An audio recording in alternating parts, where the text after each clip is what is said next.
माननीय अमित शाह जी जो भारत सरकार के गृह मंत्री हैं, उनका कार्यक्रम आया है। तो बहुत व्यस्तता हो गया था, सारे कार्यक्रम उनके दूसरे जगहों के रद्द हुए हैं, लेकिन सुनने में आया कि उन्होंने ये तय किया कि माँ सीता की धरती पर जरूर जाएंगे और जहाँ जाए न जाए। इसलिए मैं उन्हें धन्यवाद देता हूँ कि माँ सीता की प्राकृतिक स्थली सीतामढ़ी आ रहे हैं। ये हमारे लिए विशेषतः पूरे सीतामढ़ी के लिए है, लेकिन इसलिए कि मैं राष्ट्रीय जनतांत्रिक गठबंधन का उम्मीदवार हूँ सीतामढ़ी से, तो निश्चित रूप से मेरे लिए बहुत सौभाग्य की बात है। हम उनका स्वागत करते हैं सीतामढ़ी की धरती पर, और मुझे विश्वास है कि उनके आने से, उनके भाषण से जो पूरे जिले में एक संदेश जाएगा, वह बहुत ही सकारात्मक समय की कमी उनको है, तो रोड शो कहाँ से कर लेंगे? वो उतरेंगे डुमरा फील्ड पर और यहाँ से बाई रोड जाएंगे। अगर उसको आप रोड शो मानते हैं तो कोई आ जाए, वहाँ से वो गाड़ी पर बैठेंगे, उनका कॉलेज जाएंगे, उनका कॉलेज में भाषण होगा उनका, और उसके बाद वो वापस आ जाएंगे। मैंने बताया आपको कोई बहुत अप्रत्याशित कारण से सभी कार्यक्रम दूसरी जगह का उन्होंने रद्द किया है। ये भी रद्द होने के कगार पर था, लेकिन उन्होंने कहा नहीं और मैं कहीं जाऊँगा सीतामढ़ी जरूर जाऊँगा। मेरी इच्छा थी कि मैं दर्शन लूँ वहाँ, लेकिन वक्त की कमी है, मैं उतरूँगा जरूर।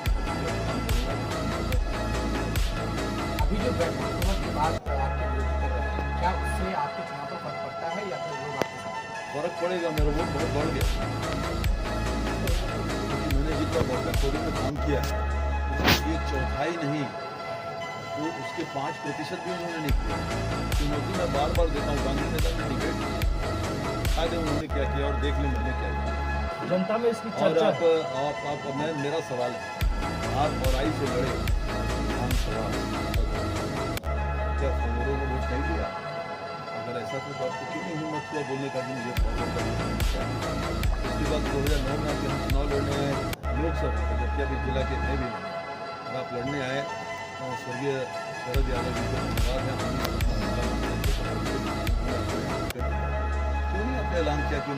क्यों नहीं आपने ऐलान किया कि मैं पिछड़े समाज का हूँ, मुझे पिछड़े के अलावा किसी का वोट नहीं चाहिए? क्यों नहीं ऐलान किया? आज याद आ रहा है कि आप पिछड़े हैं? याद आ रहा है तो बताएं पिछड़ों के लिए क्या किया है आपने अपने पूरे राजनीतिक जीवन में, और जान ले मैंने क्या किया। और तब बात करें जब कुछ मुद्दा नहीं है, देख रहे हैं कि पूरा हार का पहाड़ उनके सर पर गिर रहा है, माथा फूटने जा रहा है। लोगों में तो सिर्फ मोदी जी की ही चर्चा है, लोग चर्चा कर रहे हैं मोदी जी का, लेकिन ये लोग जो भ्रम फैला रहे हैं मनुवादी सामंतवादी, इसको क्या कहते हैं? मोदी सामंतवादी जी नहीं, मोदी जी अगले समाज के हैं, नीतीश कुमार अगले समाज का है। आपके लिए जो कुछ कहा जा रहा है क्या है मेरे लिए कहा जा रहा है, उससे फालतू बात अगर वो बोल रहे हैं तो आप अगर उनकी बात सुनना चाहते हो उनकी बात सुनिए। सवाल ये है कि क्या संविधान में है, संविधान में आरक्षित सीट दिए हैं कि नहीं? हम लोग जो भी समाज के आदमी हम लोग का लड़ता है, हमारे तरफ से सभी समाज के लोग वोट देते हैं कि नहीं उनको? तो फिर जब कोई मुद्दा नहीं रहा दूसरा, इसका मतलब आपने यहाँ 5 साल आप लोकसभा में थे, आप बिहार सरकार के मंत्री थे, आप कुछ नहीं करा सके, तभी आप इस तरह से बात कर रहे हैं। आपको आश्चर्य होगा, ये जो आप बात कर रहे हैं आपने सुना नहीं है? वो कहते हैं कि फल्ला रोड मैंने बनाया, उस रोड के बारे में बात करते हैं जो अटल बिहारी बेचारे बना के चले गए। अब अगला इंटरव्यू आपको जब देंगे वो बताएंगे अरे कुतुब मीनार में नहीं बना।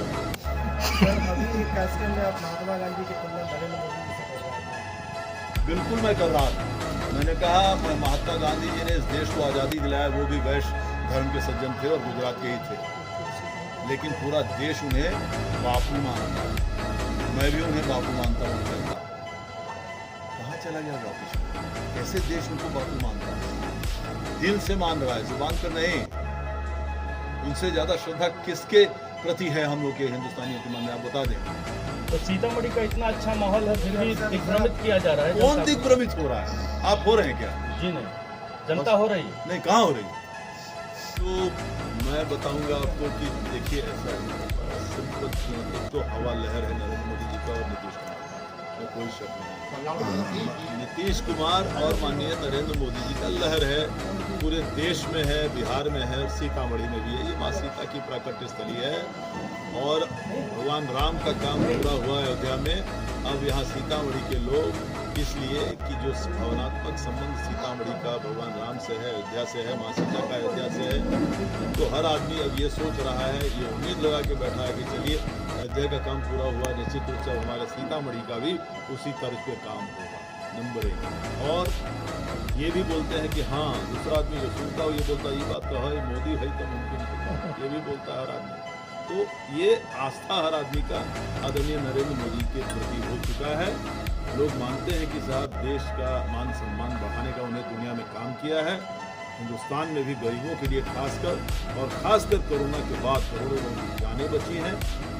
जब सबसे पहले देश में दुनिया में सबसे पहले कोरोना का इंजेक्शन बना इंडिया में, और भेदभाव हुआ क्या जानना चाहता हूँ। नहीं भेदभाव किया क्या नरेंद्र मोदी ने, भारत सरकार ने, कि फल्ला धर्म वालों को ही वो इंजेक्शन दो, फल्ला धर्म वाले को मत देना, फल्ला धर्म वाले को वो चावल मत देना, अनाज मत देना उसके घर में, फल्ला धर्म वाले को उसके घर में ये राशि मत देना जो 5,000 6,000 देना है प्रत्येक आदमी को, एडल्ट आदमी को। उन्होंने कहीं इस बात पर भेदभाव किया क्या कि ये सब आयुष्मान कार्ड है ये खाली फलने धर्म को ही देना। तो एक गरीब आदमी, हम लोग कई जगह क्षेत्र में गए, हमने पूछा कई जगह बेचारी झुंड देखा गरीब महिलाओं की, हमने पूछा चाची की विचार है केकरा वोट देवे, जेकर खाई छी ओकरे न देवे। जोर से आवाज से बोल के बेचारी महिला बोल रही गरीब, इस तरह से बोल रही। सर आप समझ सकते हैं। विपक्षी वैक्सीन पर भी आरोप लगा रहे हैं, वैक्सीन को लेकर आरोप लगा रहे हैं। वही लगा रहे होंगे जो खुद भी ले लिए होंगे।